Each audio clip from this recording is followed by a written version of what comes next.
Kalau John Adams mengatakan bahwa Anda bisa mengontrol satu bangsa dengan hutang, nah, lihat buktinya. Semua negara punya hutang, dan dengan kata lain dia dikontrol oleh pemasok uang.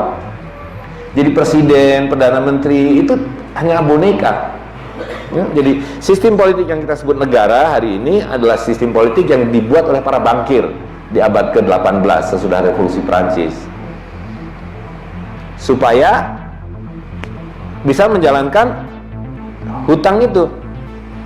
Apa yang disebut sebagai sistem yang menindas ini itu terbagi dua, yaitu di secara nasional kita hidup dalam satu sistem dengan pemerintahan demokratis dipimpin oleh presiden, oleh perdana menteri, ya kan, dimana tugas pemerintahan itu hanya tiga. Satu adalah mengambil hutang dari bank, ya kan. Buat apa? Mereka bilang ya kamu perlu membangun, bikin jembatan, bikin jalan, bikin pelabuhan, bikin pasar, bikin rumah sakit, bikin sekolah. Hutang.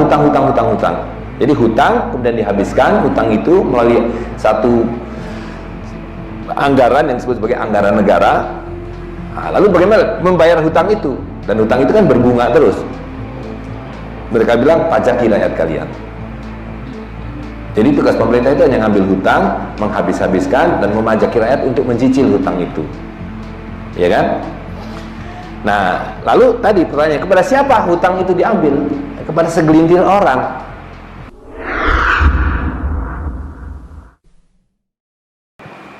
Jadi Goethe, satu pujangga Jerman yang Syekh Karim mengatakan dia adalah muslim pertama, orang Eropa modern, mengatakan bahwa uang kertas ini adalah produk dari syaitan.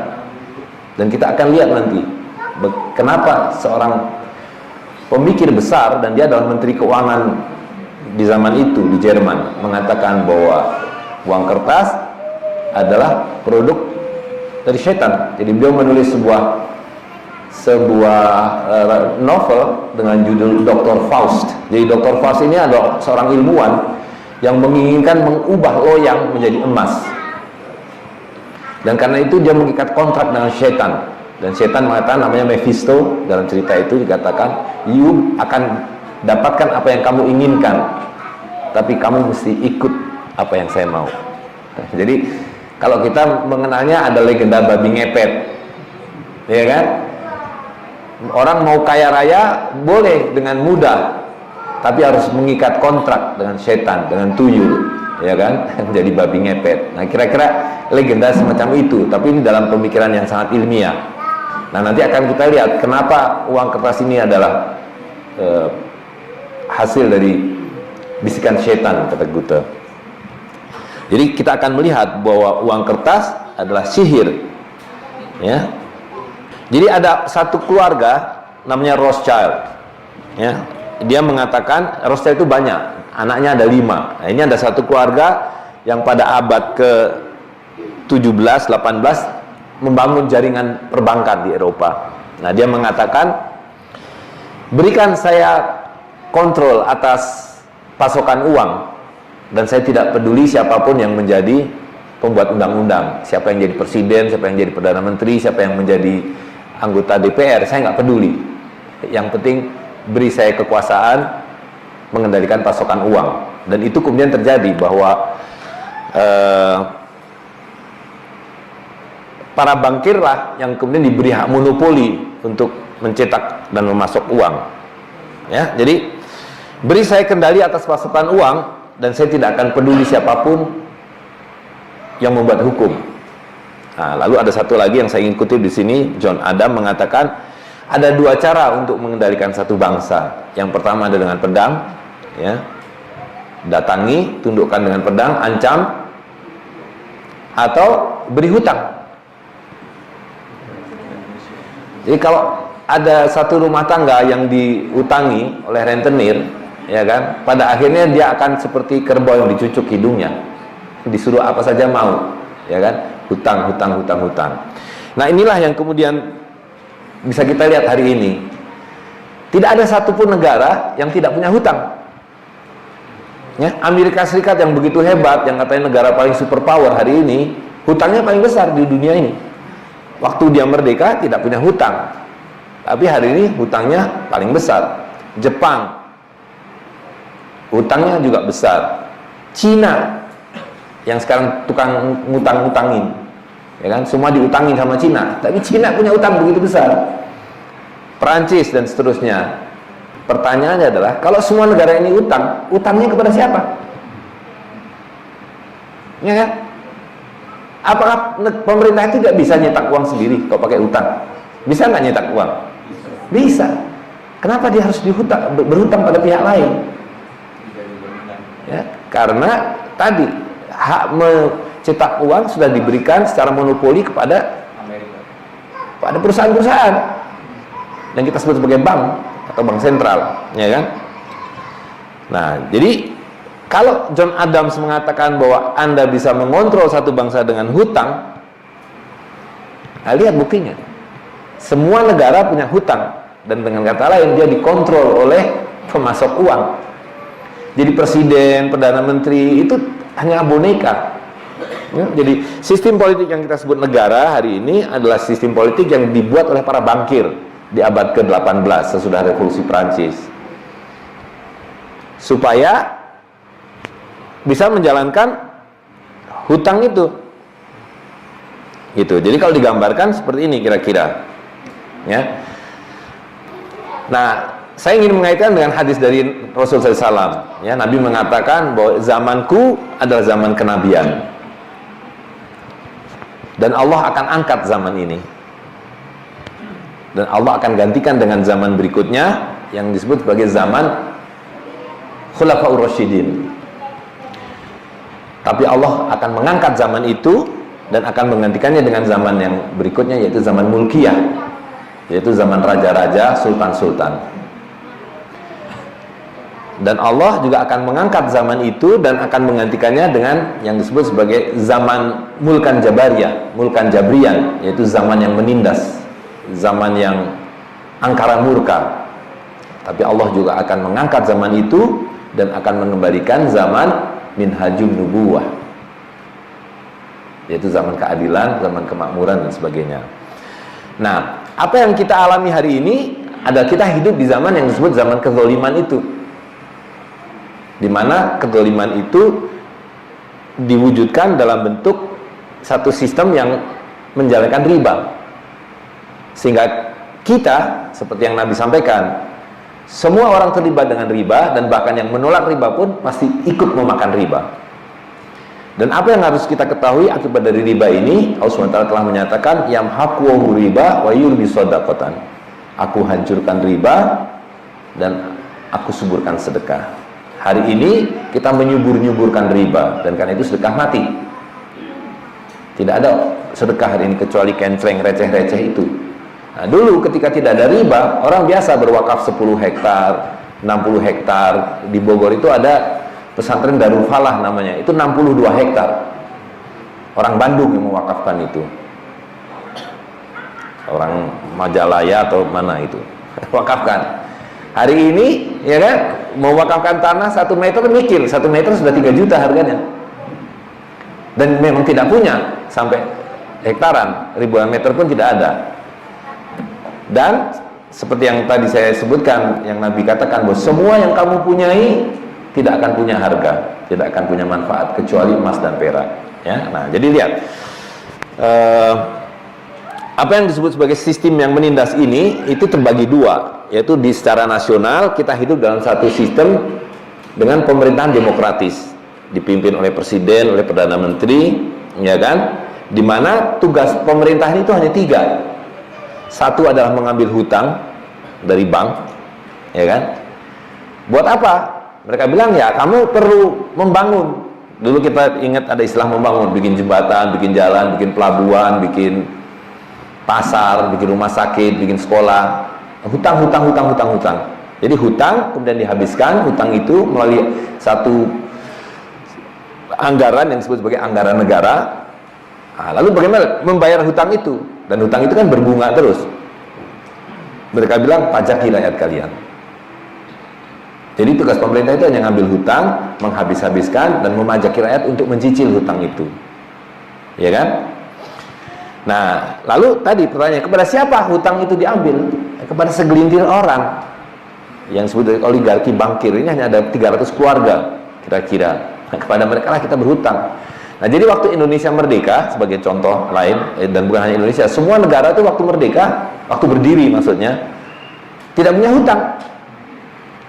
Tapi disyaratkan bahwa setiap negara yang didirikan itu harus membentuk konstitusi namanya. Dan di dalam konstitusi itu disebutkan mesti ada bank sentral yang diberi hak monopoli mencetak uang, dan pemerintah berhutang kepada bank sentral ini dengan bunga. Nah, lalu supaya sistem itu berjalan maka mesti ada uang kertas. Nah, jadi sebelum abad ke-18, sebelum revolusi Perancis, ada nggak negara? Tidak ada negara. Ya, ada nggak uang kertas? Tidak ada. Semua uangnya adalah emas dan perak, koin emas atau koin perak, atau yang recehan koin tembaga, namanya ketip, benggol, apalagi kepeng, ya kan? Tidak ada uang kertas. Nah, para bankirlah yang kemudian memperkenalkan bahwa raja-raja dan sultan ini harus disingkirkan, diganti kelas baru, yaitu para politisi. Nah, untuk mendapatkan para politisi itu dibikin sistem namanya demokrasi, yaitu Bapak Ibu suruh nyoblos 5 tahun sekali, memilih orang-orang yang mau dijadikan para operator sistem riba ini, ya kan? Nah, bersamaan dengan itu uang emas dan perak disingkirkan, diganti dengan kertas, gitu. Nah, jadi inilah yang disebut Mulkan Jabrian itu. Jadi dulu sebelum ada bank, sebelum ada uang kertas, generasi kakek-kakek nenek kita nggak ada dia dompet seperti ini. Betul nggak? Kenapa dompet kita seperti ini? Karena ini riba, ini dompet riba, isinya kertas dan plastik. Kakek nenek kita bawanya kantong, isinya apa? Koin emas dan perak. Nah, pertanyaannya, ketika emas dan perak itu mereka ambil, kemudian kemana emas dan peraknya? Lalu kita dikasih kertas, kamu pakai aja kertas ini sebagai uang, sebagai alat tukar. Kemana emasnya? Dilebur menjadi emas batangan. Dulu tidak ada yang namanya emas batangan. Dia lebur, dia taruh di brankas. Mereka bilang, yuk pakai kertas aja, kertas ini sama dengan emas, ya kan? Nah, tapi apa akibatnya? Nah, jadi ini kalau digambarkan ya.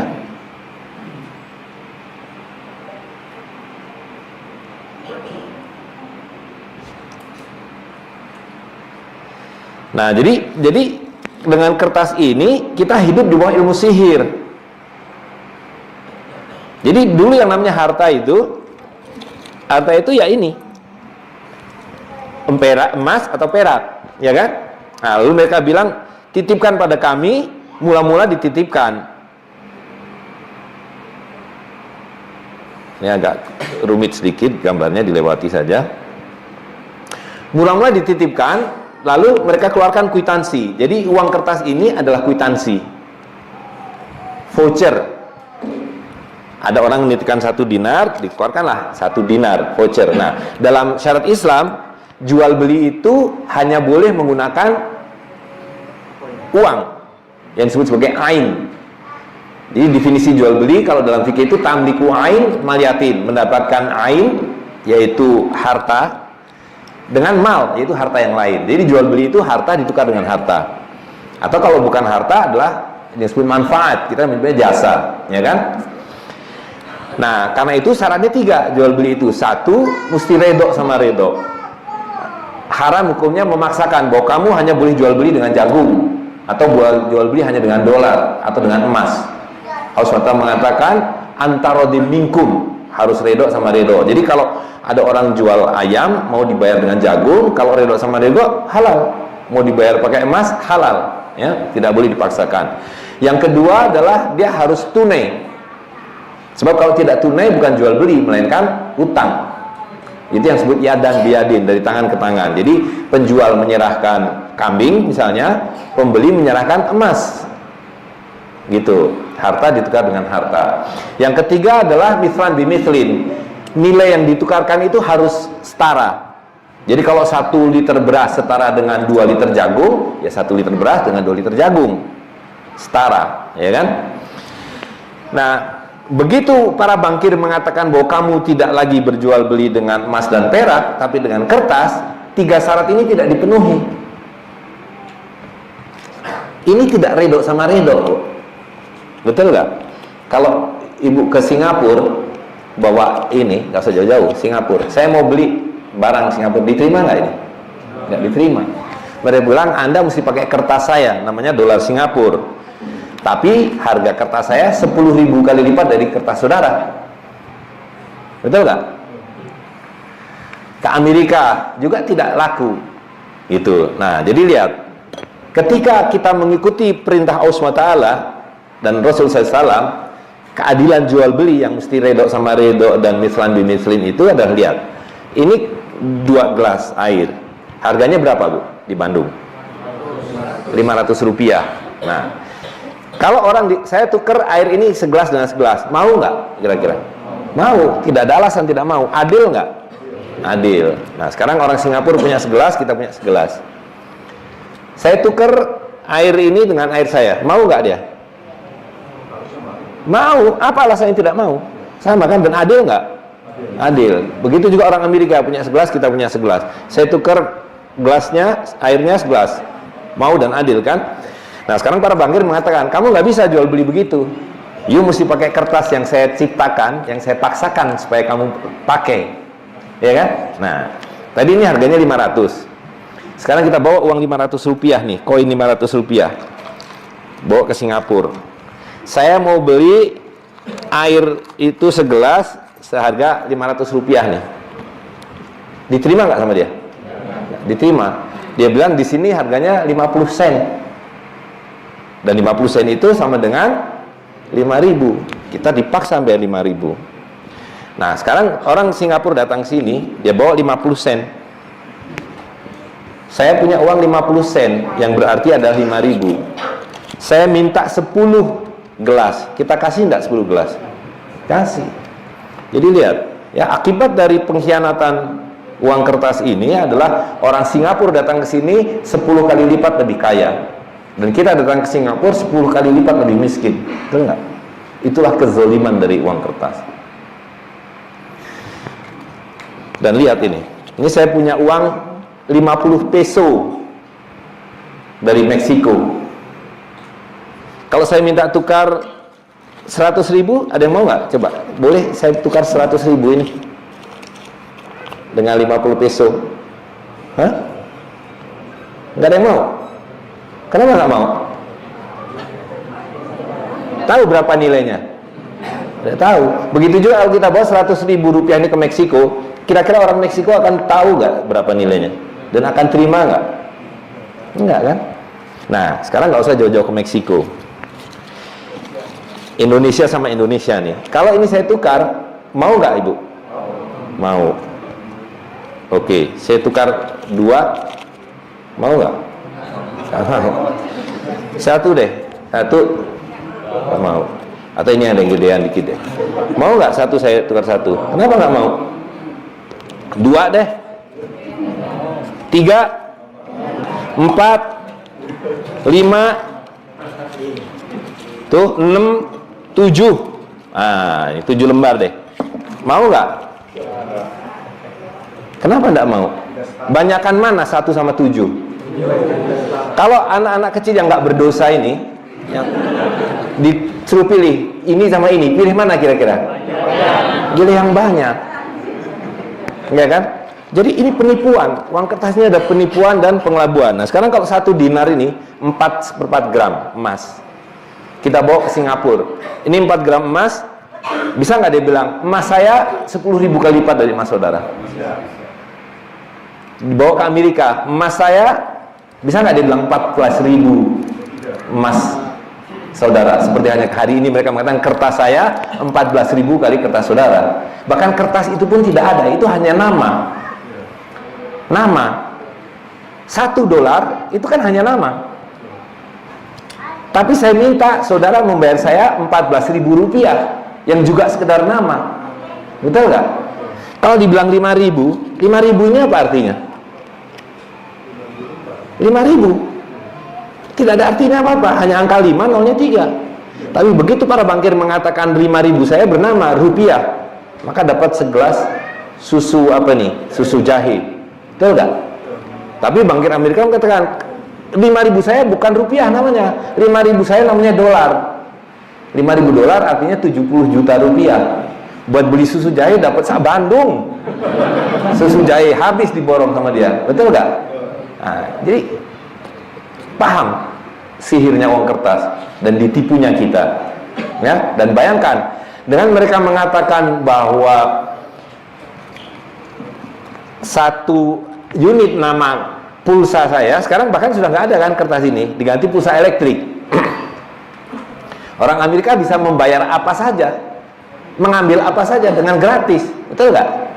Berapa harga kayu di Bandung ini atau di Indonesia ini? 1 hektar 500.000 dolar. Dia tinggal ketik 500.000 dolar, ting, kita nembangin kayu. Ya, jadi kalau kita berhutang 5 miliar dolar, kan tidak dia bawa sekarung 5 miliar dolar. Dia hanya ngetik di komputernya 5 miliar dolar, ting, masuk ke bank sentral. Nanti bank sentral, ting, dibagi-bagi buat APBN itu, kan hutang. Nah, lalu ketika kita mau membayar hutang itu, bisa kita ngetik hal yang sama 5 miliar dolar. Apa yang mereka bilang? You mesti punya dolar, karena you ngutang dalam dolar, you mesti punya dolar, bayarnya pakai dolar. Gimana cara dapatkan dolar? Beli kayu, kalian tebang, emas kalian ambil, boksit ambil, seluruh kekayaan kita habis hanya karena sistem uang kertas. Nah, jadi ini adalah kezaliman yang besar. Nah, tapi itu belum berhenti di situ, Bu. Kezaliman yang tadi itu menjadi berlipat ganda dalam sistem yang namanya perbankan. Nah, lihat, kalau tidak ada bank, ini uang yang sudah zalim ini, yang cuma pengelabuan ini, uang saya kalau dipinjam, uang kita dipinjam orang, habis kan? 100.000 akan kembali, kita miliki kalau dia kembalikan. Nah, dengan bank, uang yang dia pinjamkan bukan habis, beranak pinak, bertambah. Lihat, ya, kalau ada orang nih, Pak Abdullah punya uang 100 miliar, dia datang ke bank, kan kita ditakut-takuti, nyimpen uang nggak aman, ini segala macam, harus nyimpen di bank. Nah, dia datanglah ke bank. Nah,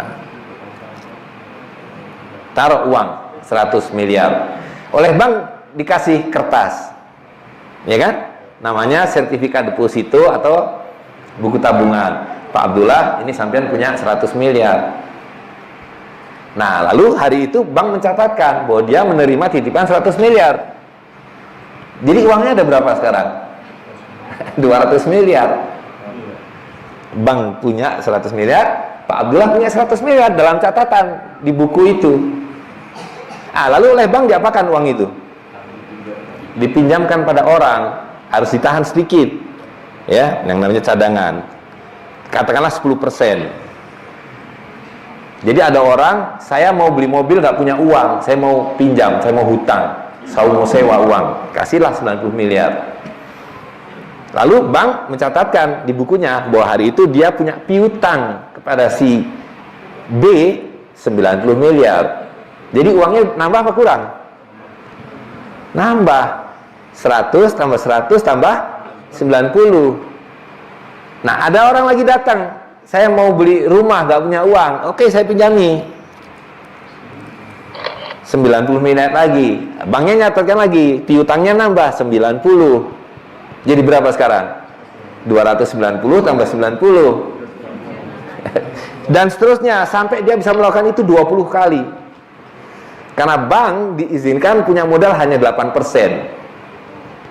Sedangkan dia bisa bikin sampai 100% dalam pembukuannya. Nah, yang 92% dia isi dengan membuat piutang itu. Itu sebabnya bank menghendaki semua orang miskin, supaya beli apa saja hutang sama dia. Karena kalau kita hutang sama dia, dia nyetak uang. Gitu. Nah, jadi lihat, ya. Ada berapa uangnya? 200 miliar yang awal-awal tadi itu ditambah 90 miliar kali 20 ditambah bunga yang didapat, karena meminjamkannya kan dengan bunga. Itu 20 kali 9, total menjadi 2,180 triliun. Nah, uangnya ada berapa aslinya? 100 miliar. Jadi yang 2 triliun dari mana? Ada nggak uangnya? Nggak ada, tipu-tipu. Itu sebabnya kalau di bank orang mesti kerja pakai dasi, pakai baju rapi, pakai minyak wangi. Kenapa begitu? Supaya meyakinkan, karena bank itu penipuan 100%. Ya, itu arisan berantai. Bisa buktikan nggak dengan mudah? Gimana membuktikannya? Ambil bareng-bareng, ya kan? Dan kenapa bank itu selalu dijaga satpam? Di film-film Hollywood digambarkan selalu bank itu dirampok, supaya kita mengira bahwa di dalamnya ada harta. Di dalamnya tidak ada harta. Buktikan itu, datang bareng, ambil uang. Nggak akan ada uangnya, tidak ada. Nah, yang kita perlu pahami adalah apa akibatnya. Jadi lihat, ini sendiri tadi sudah kezaliman yang luar biasa. Ini digelembungkan menjadi kezaliman yang berlipat ganda. Ya, jadi kalau ini ada dompet, ada uang 50.000. Berapa harga dompet ini? 50.000 dipertukarkan. Nah, sekarang ini kan tetap nih sumber daya alam. Ini digelembungkan dengan sistem kredit berbunga. 20 kali, katakanlah ini menjadi 1 juta. Berapa harga dompet ini sekarang? Sesudah ini berlipat menjadi 1 juta. Menjadi 1 juta. Tentu ini dengan menyederhanakan, ya kan, untuk memahamkan. Jadi lihat, mereka bilang itu inflasi biasa dalam hidup. Inflasi ini kebohongan. Tidak ada harga-harga naik. Ya, pernah nggak ibu melihat ayam itu berubah menjadi segede kambing? Nggak ada. Ayam tuh ya segitu itu, kambing tuh ya segitu itu. Ketika Allah SWT menciptakan sesuatu, ya segitu itu nilainya. Dan karena itu bisa kita buktikan. 1 dirham perak ini di zaman Rasulullah SAW dapat seekor ayam. Sampai hari ini dapat seekor ayam. 1 dinar dapat seekor kambing. Hari ini dapat seekor kambing. Tidak ada yang berubah. La tabdila li khalqillah, kata Allah SWT. Tidak ada yang berubah dari ciptaan Allah SWT. Dan itu sebabnya Imam Malik mengatakan jangan kamu bertransaksi dan salah satunya menambahkan bahkan hanya selembar rumput. Karena kalau ada selembar rumput yang ditambahkan, rumputnya dari mana? Ya. Nah, coba kita lihat konkretnya di sini ya. Ini sambil kita lihat, mundur sedikit. Dari mana datangnya uang kertas ini? Dari mana? Bank sentral mencetak, karena dia diberi monopoli oleh pemerintah. Nah, kapan bank sentral mencetak uang?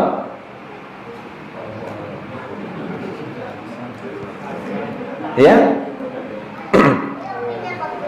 dengan kata lain, kita punya ini nih, dari mana datangnya asal muasalnya? Oke, bank sentral nyetak.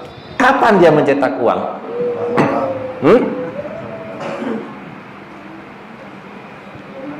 Apakah dia nyetak uang katakanlah 10 triliun kemudian dibagi sehingga kita punya uang? Tidak.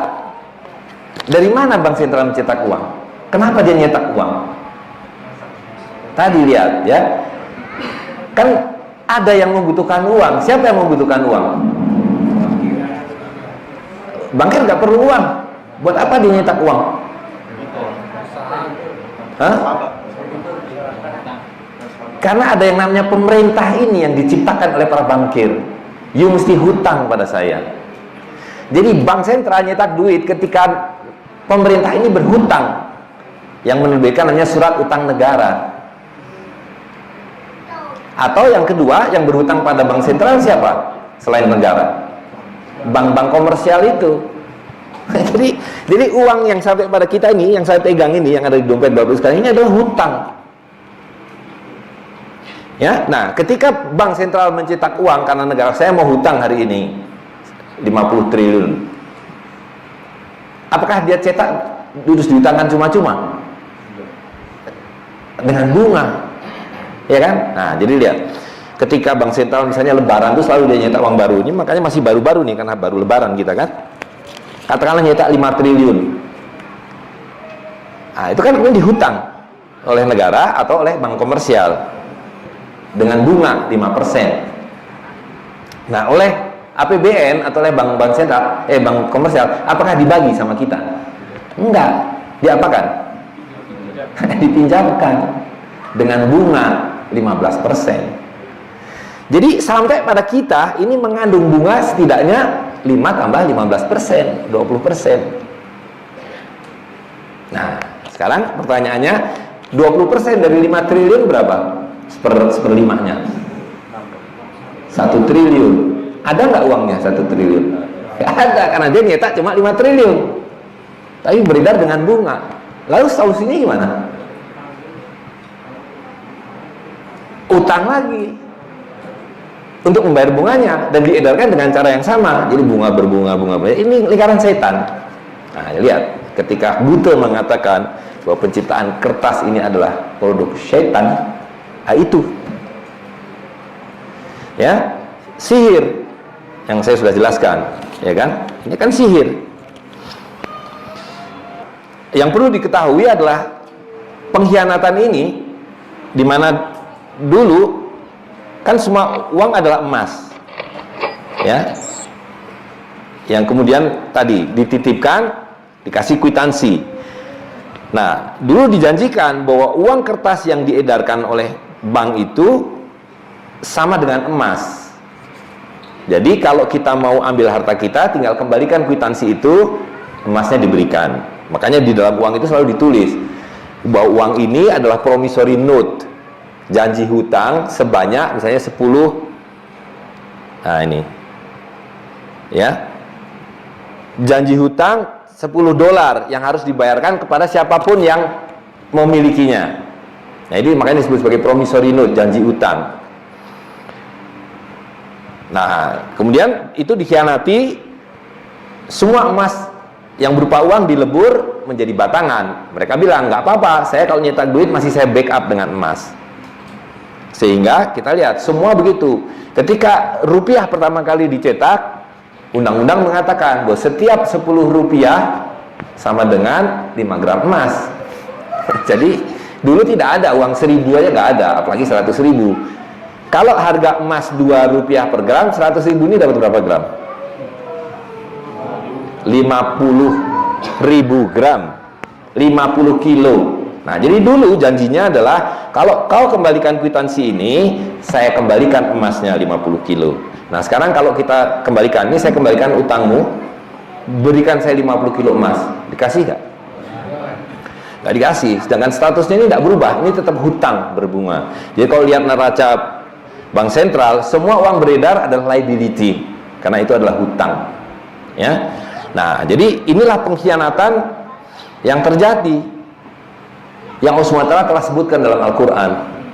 Wa min ahli kitabi man inta manhu bi kintarin yu'addihi ilaika. Ya, di antara para ahli kitab ini, kalau kamu titipi 1 kintal emas akan dikembalikan. Wa minhum, tapi ada di antara mereka, ini yang kita kenal sebagai para bankir ini. Man inta manhu bi dinarin, kalau kamu titipi 1 dinar aja, 1 koin, la yu'addihi ilaika, nggak akan mereka kembalikan kecuali kamu tagih, kamu paksa. Karena mereka mengatakan kami tidak perlu bertanggung jawab kepada ghoyim. Allah SWT mengatakan mereka berdusta, karena amanah itu harus diberikan kepada siapapun. Nah, jadi inilah peristiwa pengkhianatan itu terjadi ketika mereka mengatakan sekarang kertas itu ya kertas saja. Dan itu belum lama, itu baru terjadi dalam 100 tahun terakhir ini, ya kan? Sehingga kita sepenuhnya hidup di bawah ilmu sihir. Gambarnya Patimura, nolnya 3, mereka bilang ini 1000. Nah, makin hari akibat sistem yang tadi itu makin tidak punya nilai. Dulu 1000 ini bisa dipakai untuk beli setengah kilo emas. Hari ini buat bayar parkir aja marah tukang parkirnya. Buat ke toilet aja udah nggak mau, toilet ini minta 2000 sekarang, ya kan?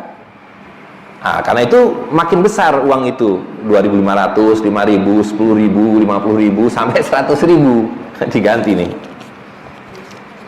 Gambarnya diganti 100.000. Nah, yang 98.000 dari mana? Nah, ini sihir yang lain lagi, ya kan? Terus kalau dibelah 2 ini jadi 50.000 nggak, Bu? Ya kan? Nah, jadi apalagi punya Hello Kitty, 100.000 Hello Kitty. Tapi orang mereka bilang saya punya 100.000 dolar Amerika, 100.000 saya, $100 saya, apalagi 100.000 sama dengan 100.000 kali 14.000, 14 miliar rupiah, betul nggak? Atau 1,4 miliar? 1,4 gitu. Nah, jadi sebenarnya sihir. Nah, padahal kalau kita lihat dalam 100 tahun sejak munculnya perbankan sentral ini dan dihilangkannya emas dan perak dari kehidupan, seluruh mata uang kertas ini kehilangan 97-99% nilainya. Jadi ingat tadi, saya belum beritahukan ya, pada saat didirikan Bank Sentral Amerika, harga emas itu $20 per ounce. Hari ini $1.400. Jadi 1.400 dibagi 20 berapa? 700 kali lebih miskin. Nah, di rupiah 1 gram emas 2 rupiah. Hari ini 1 gram emas 650.000 rupiah. Jadi 75 tahun Indonesia merdeka ini, kita hanya dipermiskin sebesar 650 dibagi 2, 325.000 lebih miskin. Ya kan? Dulu kakek-kakek kita nggak ngomong ribu-ribu, cuma benggol, sen, ketip, rupiah. Ya. Nah, waktu saya kecil, kira-kira 40 tahun yang lalu, ada namanya jutawan. Wah, itu orang yang sudah paling hebat lah, jutawan. Hartanya banyak, bisa plesir umroh tiap 2 minggu sekali. Ya kan? Hari ini tukang sapu jalanannya jutawan. Gajinya 3 juta. UMR itu nggak ada yang di bawah 2 juta. 3 juta, 2 juta, 4 juta. Semua orang adalah jutawan. Mana jutawan adalah orang miskin. Nah, itu yang Rasulullah SAW sebutkan tadi, bos. Semua yang kamu punya tidak bermanfaat kecuali emas dan perak, kecuali dinar dan dirham.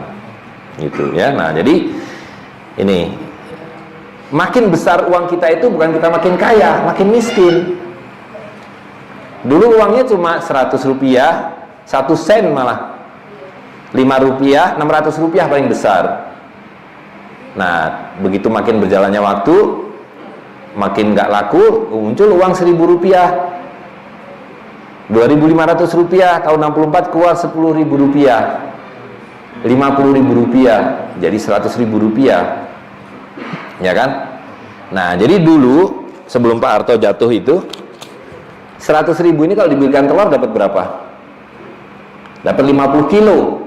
1 kilo telur cuma 2.000. Hari ini telurnya sama, duitnya sama. Waktu itu belum ada duit ini karena masih terlalu besar. Sekarang dapat berapa kilo nih? 4 kilo. Telurnya sama, duitnya sama. Nah, yang 46 kilo kemana? Nah, itu tuyul yang merampok harta kita itu. Babi ngepet itu.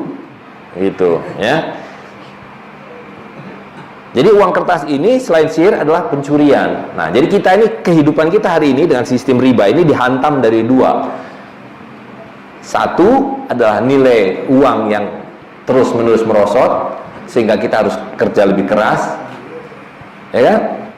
Kerja lebih banting tulang, tapi hasilnya makin tidak ada, makin miskin. Nah, yang kedua, karena kemiskinan itu ditimbulkan dari hutang berbunga para bank, kita dipaksa untuk membayar hutang itu melalui pajak. Ya, jadi kita bangun tidur sampai malam nanti tidur lagi itu dipajaki, Bu. Argonya jalan terus, betul nggak? Kita duduk di sini ini dipajaki nih. Listriknya ini ada pajak, ya kan? Karpet ini waktu beli ada pajak. Ibu punya rumah tiap hari tinggal di situ dipajaki, gitu. Nah, jadi itu sekali lagi yang disebut mulkan jabrian, kezoliman. Nah, berita baiknya adalah bahwa sistem zolim ini batil, dan karena itu akan musnah dan akan digantikan oleh keadilan yang baru dengan kembalinya mata uang emas dan perak. Gitu, ya. Nah, jadi ini yang harus kita lakukan. Dulu mereka mengambil emas kita ini, kakek nenek kita, dirubah jadi batangan, kita dikasih kertas, batangannya dia simpan. Hari ini kita balik, kertas-kertas ini kita tukarkan kembali menjadi emas dan perak. Lalu kita gunakan untuk bayar zakat, untuk bayar mahar, untuk jual beli dan seterusnya, ya kan? Dan kalau Bapak Ibu kembali mengikuti apa yang diajarkan oleh Rasulullah SAW, tidak akan ada yang namanya kemiskinan. Al-Quran, Allah SWT tidak pernah menyebut miskin, tidak pernah. Apakah Anda kaya atau cukup? Ya, hidup itu murah. Hidup itu murah. Yang menjadikan hidup itu mahal yang kita alami hari ini karena kezaliman itu, yaitu dua, riba dan pajak.